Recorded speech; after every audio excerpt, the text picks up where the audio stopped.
दिल्ली के अकाली बीजेपी विधायक मनजिंदर सिंह सिरसा ने दिल्ली के पीडब्ल्यूडी विभाग पर गंभीर आरोप लगाए हैं। सिरसा जी, आपने कहा है कि जो मैकेनिकल मशीनें हैं उनके टेंडर में घपला हुआ है, घोटाला हुआ है। किस तरह से ये घोटाला है? देखिए, मैंने कागज़ भी दिए हैं घोटाला कैसे हुआ।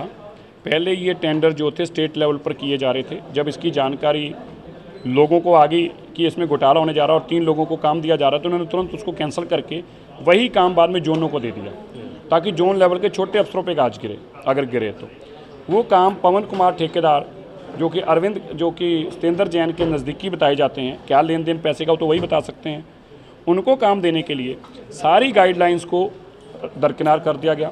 सीवीसी गाइडलाइंस क्लियर कहती हैं जिसको काम दोगे उसका पहले एक्सपीरियंस होना चाहिए। अगर 1 साल का एक्सपीरियंस तो 80% होना चाहिए, 2 साल का तो 60% होना चाहिए, 3 साल का तो 40% एक्सपीरियंस होना चाहिए उसको भी दरकिनार कर दिया गया।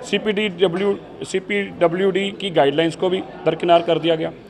और जिनको काम दिया गया उनको शॉर्ट टर्म टेंडर 2 महीने का दिया गया, 2 से 6 महीने का, ताकि बड़े लोग इसमें आ ना सकें और इसमें बिड ना कर सकें। 2 महीने के लिए कोई काम लेने आएगा नहीं, और फिर उन्हीं को कंटिन्यू करते आ रहे हैं, उनको पेमेंट करते आ रहे हैं। इसी टेंडर को एक्सटेंड कर दिया, इसी टेंडर को एक्सटेंड भी कर रहे हैं।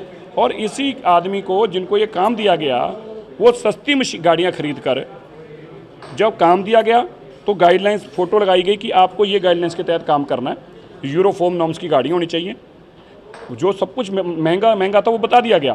जब काम दिया गया, उन लोगों के पास आज हरियाणा नंबर की गाड़ियां, मैंने गाड़ियों के नंबर भी सारे दिए हैं, हरियाणा नंबर की गाड़ियां चल रही हैं, यूरो 3 का पोल्यूशन फैला रही हैं, और सुप्रीम कोर्ट की गाइडलाइंस हैं, दिल्ली सरकार की गाइडलाइंस है, कोई नेशनल परमिट या दूसरी सिटी की गाड़ी दिल्ली में आके एंटर कर काम नहीं कर सकती। इसके होने के बावजूद आम आदमी पार्टी के मंत्री सत्येंद्र जैन उनको पेमेंट भी कर रहे हैं, और हरियाणा नंबर गाड़ी और यूपी नंबर गाड़ियां दिल्ली का रेवेन्यू लॉस भी किया, पोल्यूशन भी डबल फैला रही हैं। और ये कह रहे थे हम ऑड इवन ला के दिल्ली में पोल्यूशन खत्म करेंगे, और पैसे के लिए लोगों की जान के साथ खेल रहे हैं। रेवेन्यू लॉस की आप बात कर रहे हैं, कुछ आइडिया है कितना रेवेन्यू लॉस हुआ? देखिए, जो रजिस्ट्रेशन पे रेवेन्यू लॉस हुआ तो लाखों रुपए का है, क्योंकि आजकल 12-14% तो रजिस्ट्रेशन ही है, और एक गाड़ी के ऊपर भी अगर आप मानकर चले तो 12-12 लाख रुपया जमा होना था, 15-15 लाख जमा होना था, तो वो तो रजिस्ट्रेशन का नुकसान हुआ ही हुआ। इसके साथ जो रेवेन्यू हमारा गया, उसके बाद जो पैसा उनको दिया जा रहा है वो भी फ्रॉड है। वो 1.25 करोड़ रुपए के आसपास तो अब तक उनको पेमेंट दे चुके हैं।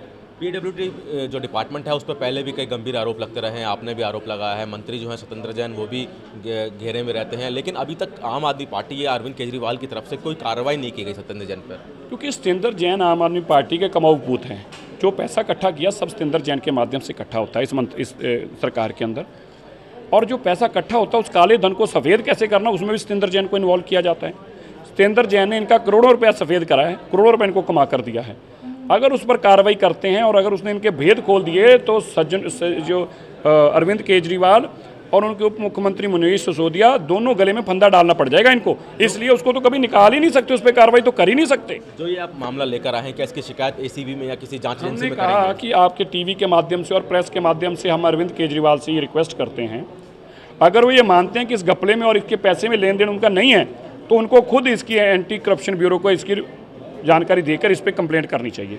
अगर वो नहीं करेंगे, हम फिर उनका नाम डालकर भी 120B में कि इनको जानकारी होने के बावजूद तथ्यों को छुपाने का काम किया, फिर हम एसीबी को कंप्लेंट करेंगे और अरविंद केजरीवाल को पार्टी बनाएंगे। तो मनजिंदर सिंह सिरसा के मुताबिक पीडब्ल्यू जो डिपार्टमेंट है दिल्ली सरकार का, उसमें जो मैकेनिकल मशीनें हैं उनको काम देने को लेकर घोटाला हुआ है, और जानबूझकर घोटाले की जानबूझकर जो टेंडर की शर्तें ऐसी रखी गई थी जिनमें किसी और कंपनी टेंडर ना कर सके। कैमरामैन के साथ विनय सिंह, टोटल न्यूज़, दिल्ली।